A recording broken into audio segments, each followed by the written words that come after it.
Hello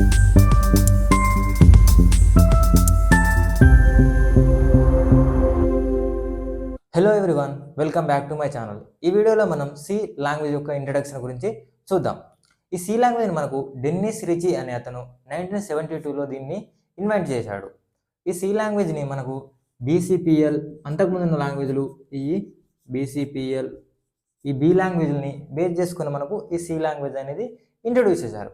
ఈ C language ఏంటంటే మనకు general purpose programming language and procedural oriented programming language. ఇక్కడ మనం జనరల్ పర్పస్ ప్రోగ్రామింగ్ లాంగ్వేజ్ అంటున్నాం కదా. ఈ జనరల్ పర్పస్ ప్రోగ్రామింగ్ లాంగ్వేజ్ అంటే ఏంటంటే మనం ఈ సి లాంగ్వేజ్ని డిఫరెంట్ టైప్స్ ఆఫ్ అప్లికేషన్స్ డిజైనింగ్లో మనం ఈ సి లాంగ్వేజ్ మనం యూజ్ చేసుకోవచ్చు. And procedural oriented programming language అంటున్నాం కదా. ప్రొసీజరల్ ఓరియంటెడ్ ప్రోగ్రామింగ్ లాంగ్వేజ్ అంటే ఏంటంటే మనకు ఏదైనా టాస్క్ ఇచ్చినప్పుడు ఆ టాస్క్ని మనం చిన్న చిన్న ఫంక్షన్స్ లాగా చిన్న పార్ట్స్ లాగా డివైడ్ చేసుకొని మనం దాన్ని ఈజీగా సాల్వ్ చేసుకోవచ్చు. మొదట్లో ఈ సి లాంగ్వేజ్ని మనకు యూనిక్స్ అనే ఆపరేటింగ్ సిస్టమ్ని రీడిజైన్ చేయడం కోసం మనకు ఈ సి లాంగ్వేజ్ అనేది మనకు యూజ్ చేశారు. ఈ యూనిక్స్ ఏంటంటే అంతకుముందు మనకు ఇది అసెంబ్లీ లెవెల్ లాంగ్వేజ్లో ఉంటుండే. దాని తర్వాత దీన్ని మనం సి లాంగ్వేజ్ యూజ్ చేసి రీడిజైనింగ్ చేశారు. ఆ రోజుల్లో high level programming language use చేసి ఒక ఆపరేటింగ్ సిస్టమ్ని తయారు చేయడం అనేది చాలా బిగ్ బ్రేకింగ్ న్యూస్ అయింది. And C language execution speed అనేది చాలా హైగా ఉండడం వల్ల ఆ రోజుల్లో ఈ సి లాంగ్వేజ్ అనేది చాలా పాపులర్ అయింది. ఈ సి లాంగ్వేజ్ ఈ యూనిక్స్ అనేది ఆపరేటింగ్ సిస్టమ్ అంటున్నాం కదా.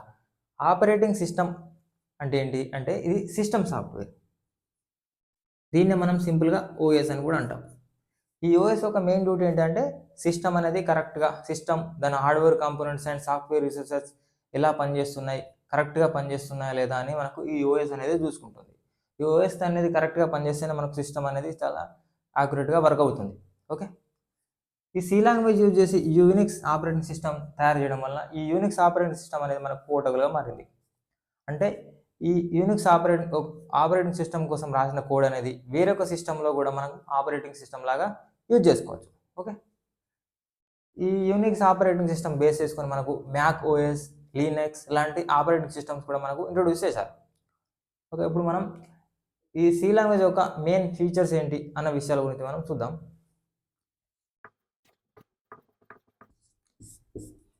దీంట్లో మెయిన్ ఫీచర్స్ ఏంటంటే ఇది హై లెవెల్ ప్రోగ్రామింగ్ లాంగ్వేజ్ కాబట్టి ఈ సి లాంగ్వేజ్ అనేది మనకు హై లెవెల్ గాను లో లెవెల్ గాను యూజ్ అవుతుంది. సో హై లెవెల్ లాంగ్వేజ్ కాబట్టి మనకు దీంట్లో మనం కోడ్ అనేది ఇంగ్లీష్ టెర్మినల్లో రాస్తాం. సో దానివల్ల ఏంది యూజ్ అంటే మనం రాసిన కోడ్ మనకు అర్థం అవ్వడానికి, వేరే వాళ్ళు అర్థం చేసుకోవడానికి అండ్ ఏదైనా ఎర్రర్స్ ఉంటే మనం రెక్టిఫై చేసుకోవడానికి చాలా ఈజీగా ఉంటుంది. దీంట్లో మనం ఏదైనా టాస్క్ ఇచ్చినప్పుడు దాన్ని ఫంక్షన్స్ అండ్ బ్లాక్స్ లాగా డివైడ్ చేసి మనం ఆ కోడ్ అనేది చాలా ఈజీగా మనం కంప్లీట్ చేసుకోవచ్చు. ఆ వర్క్ అనేది చాలా ఈజీగా మనం కంప్లీట్ చేసుకోవచ్చు. అండ్ దీని ఎగ్జిక్యూషన్ స్పీడ్ అనేది చాలా హైగా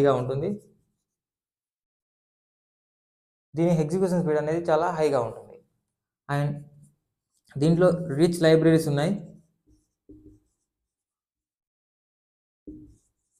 ఈ లైబ్రరీస్లో ఏంటంటే కొన్ని ఫంక్షన్స్ అనేటివి మనకు ఇన్బిల్ట్గా ఉన్నాయి. సో మనం కావాలనుకున్నప్పుడు ఆ ఫంక్షన్స్ అనేవి యూజ్ చేసుకుని మనం కోడ్లో వాడుకోవచ్చు.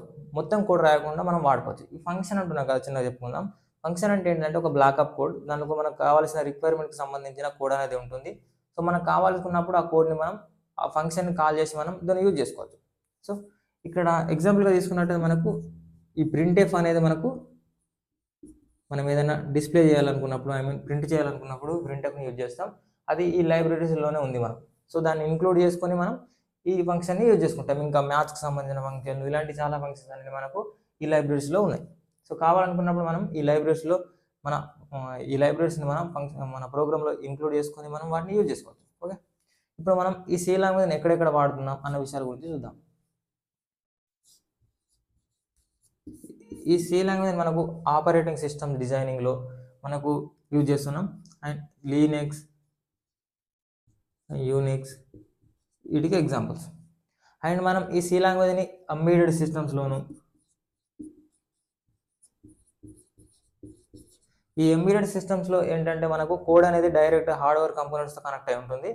సో ఎగ్జాంపుల్గా తీసుకున్నట్టయితే మనం మైక్రో ఓవెన్స్, స్మార్ట్ వాచెస్ ఇలాంటివన్నీ మనం ఎంబెడెడ్ సిస్టమ్స్ అంటాం. అండ్ దీన్ని మనం గేమ్ డిజైనింగ్లో కూడా యూజ్ చేస్తున్నాం.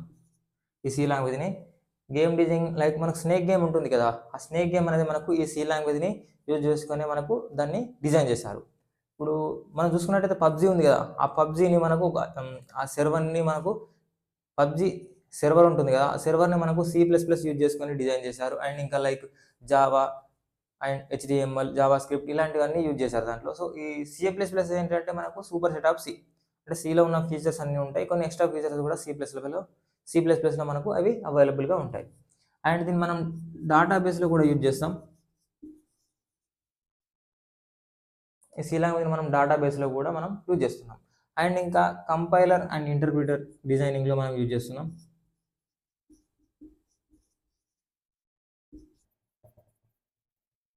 ఈ కంపైలర్ ఇంటర్ప్రిటర్ ఎందుకు వర్క్ చేస్తే తెలుసుకున్నాం లాస్ట్ వీడియోలో. ఎందుకంటే మనం హై లెవెల్లో రాసిన కోడ్ అనేది అంటే బైనరీ లెవెల్లోకి కన్వర్ట్ అవ్వడం కోసం ఈ కంపైలర్ అండ్ ఇంటర్ప్రిటర్ అనేవి మనకు యూజ్ అవుతాయి. ఓకే, ఇది సి లాంగ్వేజ్ యొక్క ఇంట్రడక్షన్ గురించి. నెక్స్ట్ వీడియోలో మనం సి లాంగ్వేజ్ యొక్క బేసిక్ కోడ్ అనేది ఎలా ఉంటుందో మనం చూద్దాం. Okay, bye.